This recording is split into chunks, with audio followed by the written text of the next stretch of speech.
केंद्र शासित प्रदेश जम्मू कश्मीर में धारा 370 के निरसन के बाद 890 केंद्रीय कानून लागू हुए, 205 राज्य कानूनों को रद्द किया गया और 130 कानूनों में परिवर्तन किया गया।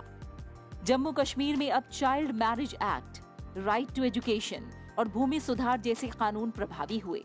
वेस्ट पाकिस्तान के रिफ्यूजियों की दुर्दशा जो है वो देखी नहीं जाती। उनके पास वोट डालने का हक नहीं है। वो 70 वर्षों से जम्मू कश्मीर में रह रहे हैं, लेकिन वोट नहीं डाल सकते, अपना मकान नहीं बना सकते, जमीन नहीं खरीद सकती। मोदी उनका राशन कार्ड नहीं है। 70 वर्षों के बाद भी आज वो राशन कार्ड नहीं बनवा पाए हैं। उनके बच्चे कॉलेज में नहीं पढ़ सके। जम्मू कश्मीर में अब दशकों से निवास कर रहे वाल्मीकि, दलित और गोरखा समुदाय के लोगों को समान अधिकार मिल रहे हैं। वाल्मीकि समाज, गोरखा और पश्चिमी पाकिस्तान से आए शरणार्थियों को राज्य में पहली बार मतदान का अधिकार मिला है। जम्मू कश्मीर में डोमिसाइल यानी स्थायी निवासी की परिभाषा में भी परिवर्तन किया गया है। अब जम्मू कश्मीर में 15 वर्षों या इससे ज्यादा समय से रह रहे लोगों को डोमिसाइल माना जाएगा। इसके अलावा जम्मू कश्मीर से बाहर विवाह करने वाली महिलाओं और उनके अधिकारों को भी संरक्षित किया गया है। पहले ऐसा नहीं होता था। इसके अलावा जम्मू कश्मीर में अब संविधान द्वारा प्रदत्त आरक्षण का लाभ समाज के सभी वर्गों को मिल रहा है। पहले इसका लाभ सिर्फ एक्चुअल लाइन ऑफ कंट्रोल के साथ रहने वाले लोगों को मिलता था, लेकिन अब इसका फायदा अंतर्राष्ट्रीय सीमा के साथ रह रहे सभी लोगों को मिल रहा है। इतिहास बताएगा कि भूल धारा 370 को डालना था या भूल धारा 370 को हटाना था।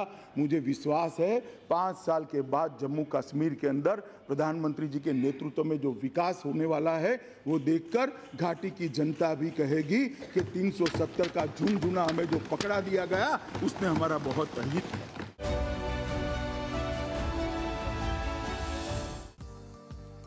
अक्टूबर 2020 में केंद्र सरकार ने जम्मू कश्मीर पंचायती राज एक्ट में संशोधन किया।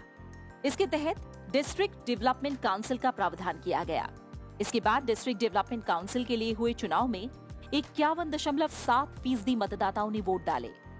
लोकतंत्र के इस पर्व में जम्मू के 68.4% और कश्मीर घाटी के 34.8% मतदाताओं ने अपने मताधिकार का इस्तेमाल किया, जो जमहूरियत के प्रति जम्मू कश्मीर की आवाम की समर्थन को दर्शाता है।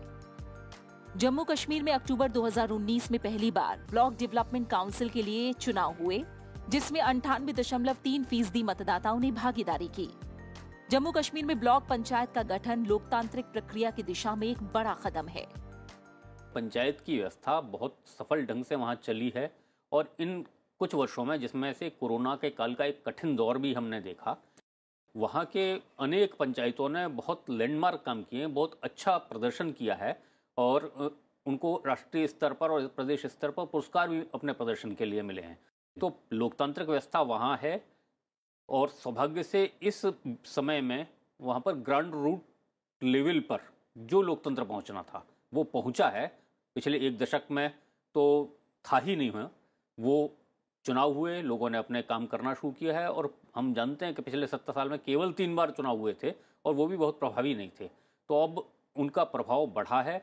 सुकून देने वाली बात ये भी है कि बीते वर्षों में पंचायती राज संस्थाओं के माध्यम से शुरू हुए 98,621 कार्यों में से 84,750 कार्यों को पूरा कर लिया गया है। इन विकास कार्यों पर अब तक 13,339 करोड़ से ज्यादा की धनराशि खर्च हो चुकी है। वहाँ हमने असेंबली का प्रोविजन किया है। जम्मू और कश्मीर यूटी विथ असेंबली है। वहाँ विधायक भी होंगे, मुख्यमंत्री भी होंगे, जनप्रतिनिधि भी होंगे और उसका मंत्रिमंडल भी होगा जो जम्मू और कश्मीर का शासन है। ग्रास रूट लेवल पर जनता की समस्याओं को सुलझाने के लिए राजपत्रित कर्मचारियों को अपने ब्लॉक और पंचायत में 2 दिन और 1 रात बिताना अनिवार्य किया गया है। यही नहीं, पंचायती राज संस्थाओं के जरिए मनरेगा, प्रधानमंत्री आवास योजना ग्रामीण, स्वच्छ भारत मिशन ग्रामीण जैसी केंद्रीय योजना का लाभ प्रदेश की जनता को मिल रहा है। अब अगर हम कुछ महत्वपूर्ण आंकड़ों पर नजर डालें तो केंद्र सरकार